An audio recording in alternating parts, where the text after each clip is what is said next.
Bienvenue sur la chaîne Le Cotomotive. Bonjour, je suis Rosine. Aujourd'hui, je vais parler de l'union. Ça sera le thème, c'est le sujet dont je vais parler. Mais avant de rentrer dans le vif du sujet, je veux bien demander de partager, de liker, d'aimer la vidéo et de me laisser aussi des commentaires.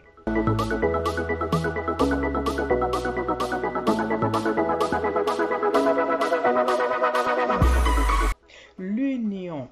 L'importance de l'union. Cela favorise le progrès. Le mot unité et ses synonymes qui sont l'harmonie, la bonne volonté, la paix, la concorde, la compréhension mutuelle. Tout ceci exprime une condition que le cœur recherche constamment. Tout le monde recherche la paix.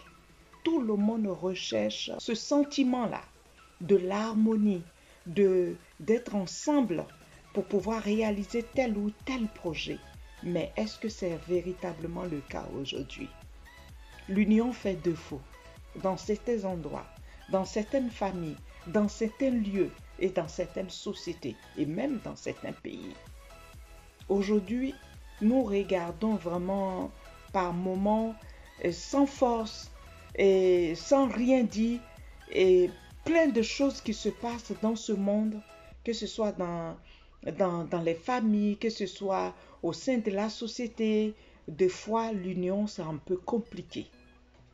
Donc moi, par ma définition de l'union, comment je vois l'union? Pour moi, l'union, c'est vraiment un élément important dans la vie des êtres humains.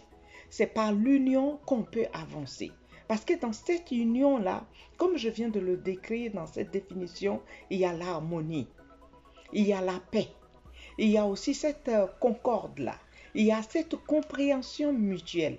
C'est ce qui permet que tel ou tel projet aboutit. Mais aujourd'hui, ce n'est pas le cas. Dans certains lieux, dans certains endroits, ce n'est pas le cas. Au sein d'une famille, dans un couple, il n'y a pas l'union. La plupart du temps, ce qui se manifeste, c'est l'ego. Dans l'engagement, c'est l'ego. L'autre, soit l'homme ou soit la femme, en tout cas entre les deux, chacun essaye de monter sur l'autre. Alors que ce n'est pas comme ça que ça doit se passer. Et c'est pour ça que je vais lire un passage biblique qui parle d'Ecclésiaste 4 à partir du verset 9 à verset 12. Qui dit, je vais l'expliquer à ma manière, après vous pouvez aller faire les recherches pour pouvoir bien lire le passage.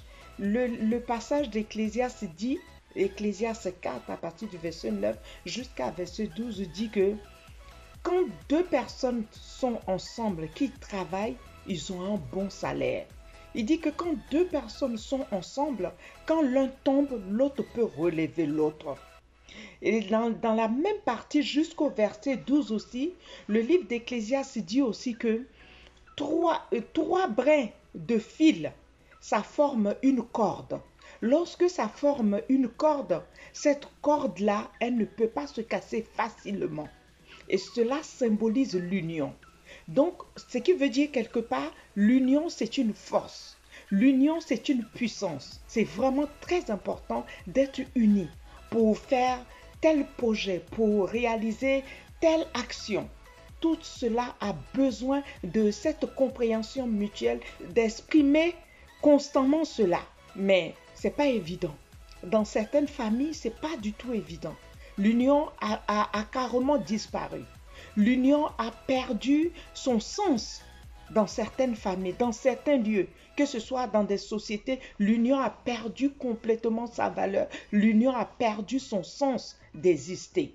Au sein d'une famille, par exemple, moi je veux parler toujours de la famille, de l'homme, de la femme, puisque ce sont les êtres humains qui sont sur cette terre. Donc forcément, mes sujets, ça tourne autour de la famille, d'actualité, de l'homme ou de la femme. Sans l'union, on ne peut pas réaliser quoi que ce soit. Et pour que l'union soit véritablement pratiquée, il faut qu'il y ait le respect mutuel. Il faut qu'il y ait le véritable amour. Qui parle de paix est une personne qui est éprise d'amour. Qui parle d'harmonie est une personne qui est éprise d'une bonne volonté. Quand il n'y a pas de volonté, Cet état d'esprit de l'union ne peut pas exister. Ce n'est pas possible. Ce n'est pas possible.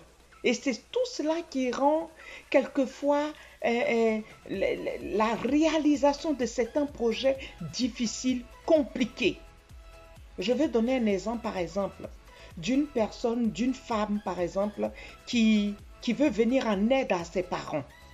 Et ça, c'est courant. En Afrique, c'est courant. Partout, c'est courant. Et on voit toujours ces genres de situations. La personne se démerde. La personne se casse. La personne fait tout son possible pour pouvoir réussir dans tel ou tel projet. Mais qu'est-ce qui se passe? Il va arriver par un moment, certains membres de la famille ne mettent pas la main à la pâte, ne soutiennent pas la personne, n'aident pas la personne à réaliser tel ou tel projet. Et c'est vraiment dommage. Je veux parler aussi dans le cadre du foyer aussi. Il s'agit d'un couple. Ça peut être un homme, ça peut être une femme. Il n'y a pas l'union. L'union n'a plus son sens au sein de ce couple. Qu'est-ce qui se passe? Un désordre, comme ce n'est pas permis. Et c'est tout cela qui envoie des frustrations. C'est tout cela qui envoie, qui fait qu'il y a des discordes. C'est tout cela qui fait que aussi par moment, que ce soit au sein de la famille, que ce soit au sein du couple, tout cela fait que le fait qu'il n'y a pas cette compréhension mutuelle qui exprime une condition que le cœur recherche constamment, aïe aïe aïe, ça fait mal. Aïe aïe aïe, c'est triste, ça fait mal de savoir que des personnes peuvent se mettre ensemble avec des idées, avec des pensées constructives, avec des inspirations divines qui peuvent réaliser beaucoup de projets qui peuvent être amenés à terme. Malheureusement, ça ne se passe pas comme ça. L'autre pense autrement, l'autre pense autrement. À quel moment il va avoir de réalisation? À quel moment il va avoir des projets qui vont aboutir? C'est peine perdue. Moi, je viens parler à une femme ce matin. Je viens parler à un homme ce matin. Si tu trouves des personnes qui sont dans l'harmonie, qui ont une bonne volonté, qui sont dans la paix, qui sont des gens de paix, qui ont cette concorde-là, cette compréhension mutuelle, qui expriment une condition, leur cœur parle, accrochez-vous à ces personnes-là. Restez avec ces personnes-là. Ces personnes-là pourront vous accompagner ou vous pouvez accompagner ces personnes-là à réaliser vos projets. Sinon, si ce n'est pas ça là, ce n'est pas la peine. Ce n'est pas la peine. Ça va engendrer de la colère, du mépris, de la méchanceté gratuite. Par contre, dans certaines familles, cette notion-là, cette valeur-là a été correctement appliquée. Quand on voit certaines familles qui ont réalisé tel ou tel, c'est parce qu'ils étaient ensemble. Ils n'ont pas pu être cassés par les difficultés. Parce que quand ça ne va pas chez l'autre, l'autre commence à fortifier l'autre. Quand l'autre est un peu découragé, déjà au niveau de la mine, l'autre peut savoir que ça ne va pas chez mon frère, ça ne va pas chez ma soeur. Je vais m'approcher de mon frère, je vais m'approcher de ma soeur pour la fortifier par des paroles ou bien même encore prier pour elle ou prier pour lui. Mais la plupart du temps, qu'est-ce qui se passe? C'est le dénigrement, c'est le rejet, c'est d'abandonner la personne complètement à son sort. Le livre d'Ecclésiaste 4, à partir du verset 9 au verset 12, surtout le verset 12, m'interpelle et me touche beaucoup. Il dit que la corde à 3 fils ne se rompt pas facilement. Ça m'interpelle. La corde à 3 fils, c'est difficile qu'il se casse. Quand on est véritablement soudé dans l'amour, dans le respect, dans la paix, il n'y a rien qui peut ébranler. Il n'y a rien qui peut déstabiliser.